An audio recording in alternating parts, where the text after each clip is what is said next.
All right, good morning everyone, and welcome to the Adaptive PE channel. All right, so I've had some requests about breathing, and not just your typical questions of how to breathe properly, but also how to breathe in conjunction with exercise and essentially, straining when you're lifting something very heavy, how to properly breathe, or just in any of these advanced exercises that we do, what is the proper breathing?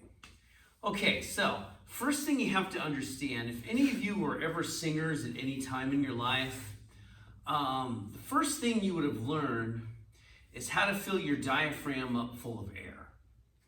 Very important. Now, when you're doing exercise and you are, especially when you're engaging, muscles at a high level, it's very important that you know how to use your core. And you cannot use your core properly if you don't know how to breathe through the diaphragm. So I'm just going to go over some breathing exercises, and I'm going to give you some really simple examples on how to breathe properly when you're straining. And then I want to show you a little bit of rolling. Even though it's an unrelated topic, I think it's important for maintaining mobility, which becomes compromised if we're sitting around all the time and we're not exercising enough. Now, I'm not assuming you're not exercising enough, but I think this is useful information for all of us. And, to your credit, if you are exercising daily, you may be not doing enough in terms of rotation in the spine. And to be honest, some of my routines, I haven't done a lot of that. If you look through the videos, there's usually only one exercise where we dedicate to spinal rotation. We'll do a little bit of that as well, okay? All right, so first thing we're gonna do is just focus on breathing, okay? Now, hopefully you can see me okay here. I don't have a cinematographer, so I'm mounting the camera. Okay, so let's look at the focus on the abdominal area. And so much of what is happening in this video is auditory. It's not really just visual. Excuse me. So what you'll want to do is place your hand on your abdominal area. That's this whole area right here, your stomach. Get your back nice and flat. Now what I want you to try doing is taking a long deep breath through the nose and a slow exhalation through the mouth. Now here's the key, and this is why the nose is so important. If you're able to properly inhale through the nose, you're going to feel your stomach expand. And when that stomach expands, that means you are filling air in your diaphragm. And that's what you have to be able to do to really fully engage your core. So that's why we're going to practice this. Now, your stomach's going to be sticking out, and then you're going to exhale through the mouth, and you're going to visually see and feel your stomach contracting going in, okay? So you're going to look fat when you inhale, you're going to look super lean when you exhale, all right? Okay, let's make ourselves fat. Inhale. Can feel my stomach rising. Now exhale.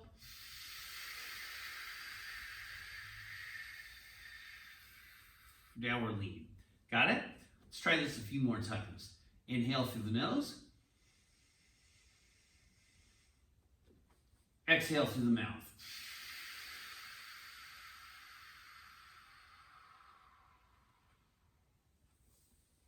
Okay, now more in a more natural manner.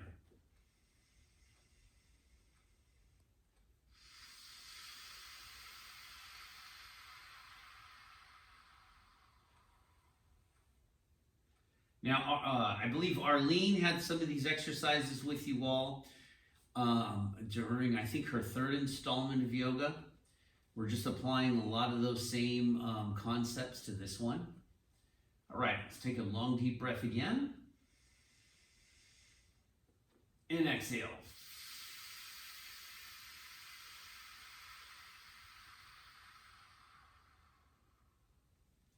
All right.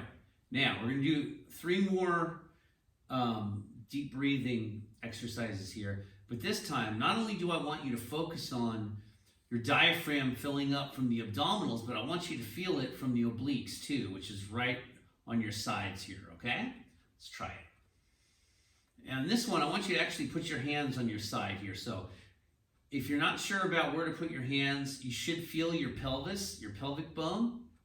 You're gonna go up a little bit higher than that till you feel your external obliques here. These are the muscles that wrap around the upper part of your waist, okay, into your torso.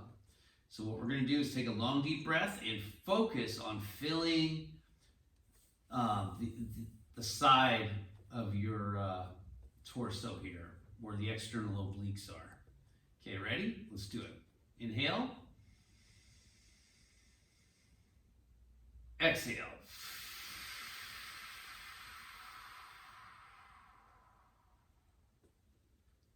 Inhale. Exhale.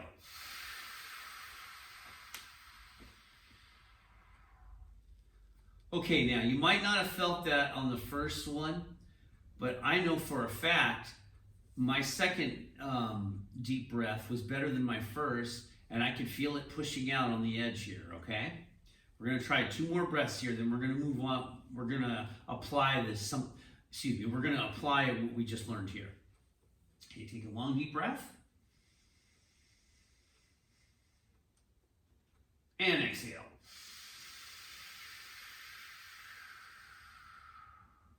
So I definitely felt my torso pushing out where the obliques are here. Let's try it one more time.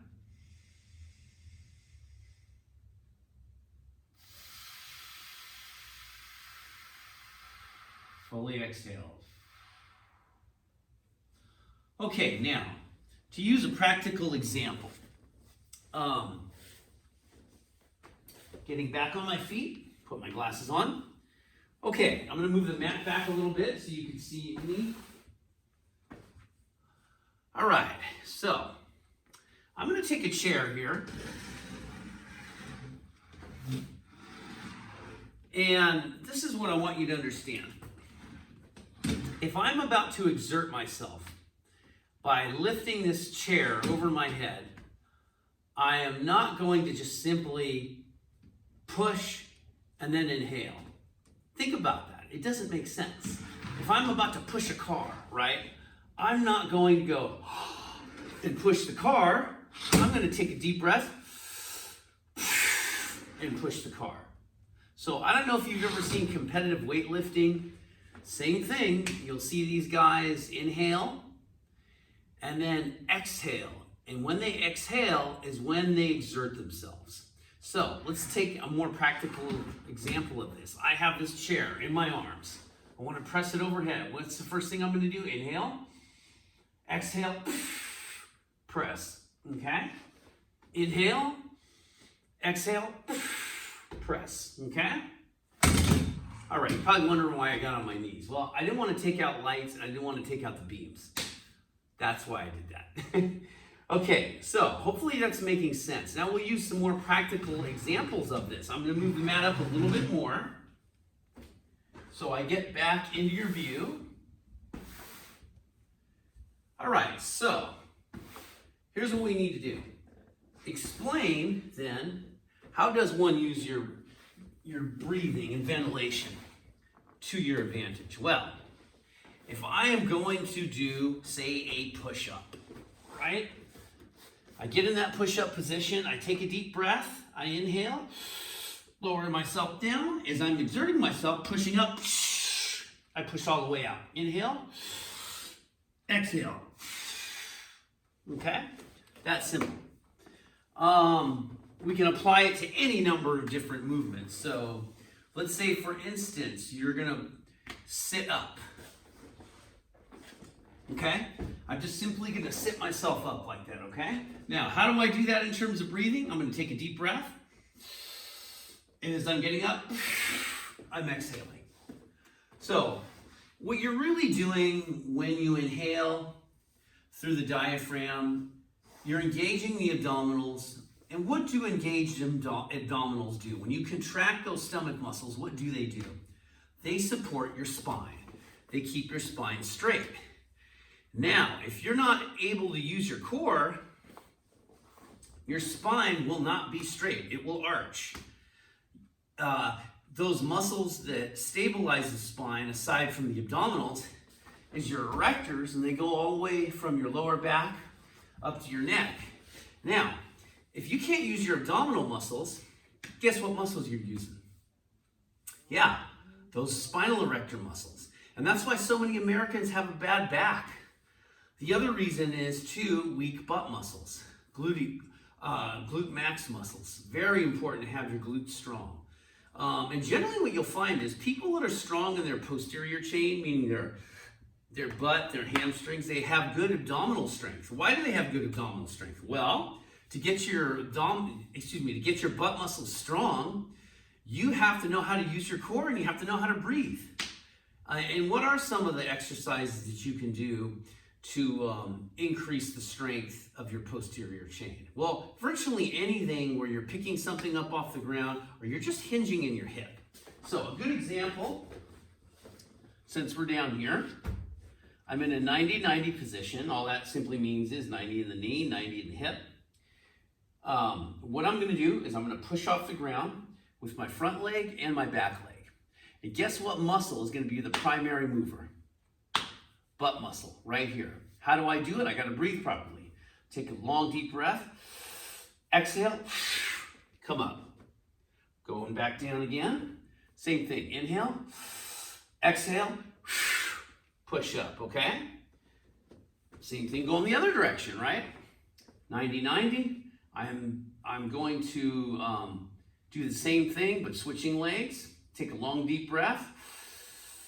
Push into the ground. Exhale, okay?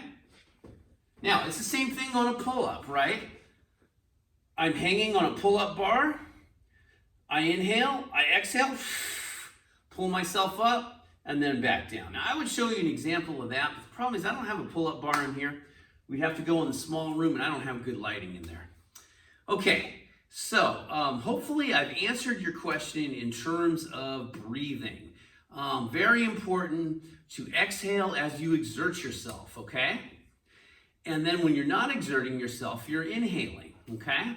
So I don't know if I completely gave you a in-depth description of when to inhale, but I'm going to show you one more time what we just did here, which is basically a lunge or a split squat. I'm inhaling now because I'm going to exert myself, push into the ground, come up. Now coming back down again, I can actually inhale because it doesn't require as much muscle tension to lower myself down, because it requires more muscle tension to push myself up here, okay? And then less to go down. But it does require some muscle tension. And you do want to use those same muscles, the butt and hamstrings that got me up off the ground, will get me back down on the ground with control, okay? And again, yeah, feel free to inhale on the way down because you're not fully exerting yourself at that point.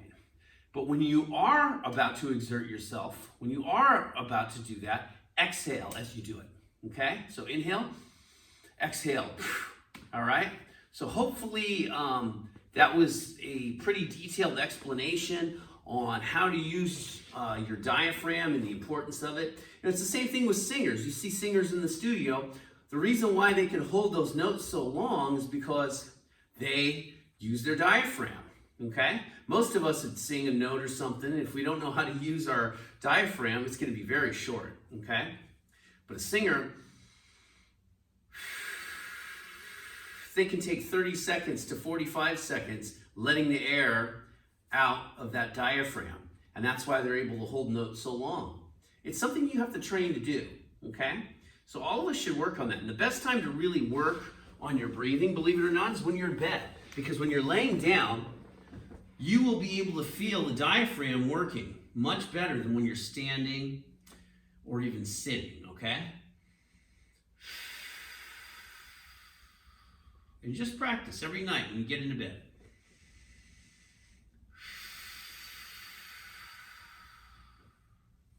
Okay, now one more thing about breathing before we move on to rolling. There is a muscle behind your neck here. You don't have to know the name of it, but if you do want to know the name of it, it's called the superior inferior serratus. What does it do? It's a breathing muscle, and it can be overactive in a lot of people. I had this problem probably about 5 or 6 years ago because I wasn't using my abdominals correctly, my diaphragm correctly when I was breathing, and I was using this muscle too much, and as a result, it would hurt all the time. The only reason why I knew that is my massage therapist would dig his thumb in there and he'd tell me, yeah, your superior inferior serratus is really bad right now, and oh God, I'd be in pain, and I'd ask him, what's going on with me? Why am I always sore in that muscle? He basically told me you need to work on your breathing, because if you breathe properly, that muscle won't have to work as hard. Now, my woman helped me out a lot with that. She's an expert on breathing. So hopefully I have answered your question about breathing. So I want to do one more thing before we go today. I want to talk about rolling and why it's so important. Now, you're probably wondering, what kind of rolling am I talking about? Yes, rolling with a roller or an alpha ball or a lacrosse ball is great. I've taught so many people to do that. What I'm really talking about right now is simply rolling your body on level ground to improve your rotation in your spine, but just your overall mobility, okay? It'll help your hips too. So, how does this work? And I'm just gonna show you a real simple version of this. So, arms are always overhead. What you're going to do is bring your outside leg up. And I'm going to call my right leg my outside leg because I'm going to roll to my left. What you're simply going to do, keeping the arms overhead, is bring the leg across the midline, and you'll feel a really good stretch there in the spine. And over. And then same thing going back. Extend the hip, across the midline, onto your back, okay? Now, you're probably wondering, why does one do this? Well, it takes every part of your spine, from your lumbar to your thoracic to your cervical, to roll, and you'll see rotation there. And that's a major problem for so many people, not being able to rotate in the spine. And what do I mean by that? Well, have you ever been driving down the road and all of a sudden, like you're passing a person up on their left and they just drive right into you? Yeah, we've all experienced that. Now, it's not because they're jerks. Maybe they're jerks, I don't know. Most of the time, it's because they can't rotate. So think about it. You're driving your car, right? You should never just look in a mirror and change your lane. What you should do is look over your shoulder. Well, if I can't move my neck, if I can't rotate my neck and rotate in my thoracic area, which is this area here between my shoulders, if I can't move in that area, well, I can't safely change lanes. And it's no surprise now that new cars are coming with all this technology that shows you or lets you know with sensor warnings that somebody's in the lane. Now that would drive me crazy because I don't need a lane sensor warning until I'm about a foot away from someone, because I can look over my shoulder and look. Sometimes they get in your blind spot. Some cars are harder to see out of some cars are harder to see out of than others, and I get it. But some of the sensors I've seen on new cars, literally, you're like, 5 feet away, and they're like, ding, ding, ding, ding, they start making noise. That would drive me insane. Anyway, just covered that for a moment so you understand how important it is to be able to rotate your spine. Oftentimes, you're walking down the street, and you can tell people that don't rotate in their spine well. Somebody will call out to them, and instead of turning around like I'm doing now, right, they have to turn their whole body around to see who it is because they don't rotate in the spine. All right, so it's very important. So let's go over this rolling again, okay? We'll roll each direction. I'm going to show you how to use the legs to roll and then upper body, all right? So let's start down here. Again, legs straight, arms overhead. Now, the other thing I got to explain to you, your arms literally have to be overhead. If your arm is below shoulder height like it is now and you roll, it's going to hurt your shoulder. See, it's got to be overhead for you to roll, all right? So, legs straight, arms straight, Let me start over here. Okay. So bend that outside leg, knee bent. You're going to cross that midline. Now right here, I feel such good stretching and rotation going on in my spine, onto my stomach. Now I'm still going to my right. So what I'm going to do is bend the left knee, extend the hip, cross the midline, and onto the back. Okay? That's simple. Okay, picking up the outside leg, cross the midline. Oh, feeling that good rotation the other direction to the stomach. Where's my outside leg if I'm going to my left? My right leg. Extend the hip up, cross the midline, onto the back, okay? Pretty simple. Outside leg, cross the midline, onto the stomach. Okay? Inside leg, cross the midline, overhead. Just like arms overhead, onto the back, okay? Now I'm going to go back the other way. Outside leg, cross the midline, to the stomach. Inside leg, extend the hip, cross the midline, onto the back. Okay, that's rolling, all right? You should try this every day. It's very good for you, good for your spine. I'm just going to show you one more thing, how to roll using the arms more than the legs. And what you do here is you have both arms overhead. You take the outside arm, you cross the midline, and you roll. Now it takes a lot more activity in your core to get your body to roll just using the upper body. Now again, you're going to take that inside arm, which is my left arm. I'm going to look at it with my eyes, lead me over to my back, okay? Now same thing, crossing the midline, outside arm, cross, feel my abs working, feel everything rotating in my spine. Same thing, inside arm, looking at that arm all the way, roll over onto my back, okay? Those are great exercises to do at home. It doesn't require equipment. It doesn't even require a really good mat. I mean, if you have clean carpets, you can do this. And don't be shy to roll on a harder surface like that because it might feel pretty good. It's like rolling on a roller, only you're using the ground. Pretty simple stuff, okay? So I encourage all of you to do this today. Work on your breathing, work on rolling. These are two things that will really help you while you're sheltering in place. Now, hopefully, if we get more tests out there and we find out who has it, who doesn't have it, perhaps we can start getting back to a normal life pretty soon. But until that time, we've got to keep doing what we're doing and staying on task, okay? All right, once again, this is the Adaptive PE channel. Scott Lohman speaking. If you haven't subscribed, please subscribe. Please click on the like button. I think I'm going to do a video on how to do that and how to navigate your way around YouTube, okay? Let me know if that's something that you're interested in. You feel like you need to do that to understand the process. I can actually film it from my phone. It'll look really interesting. Anyway, yeah, so like and subscribe.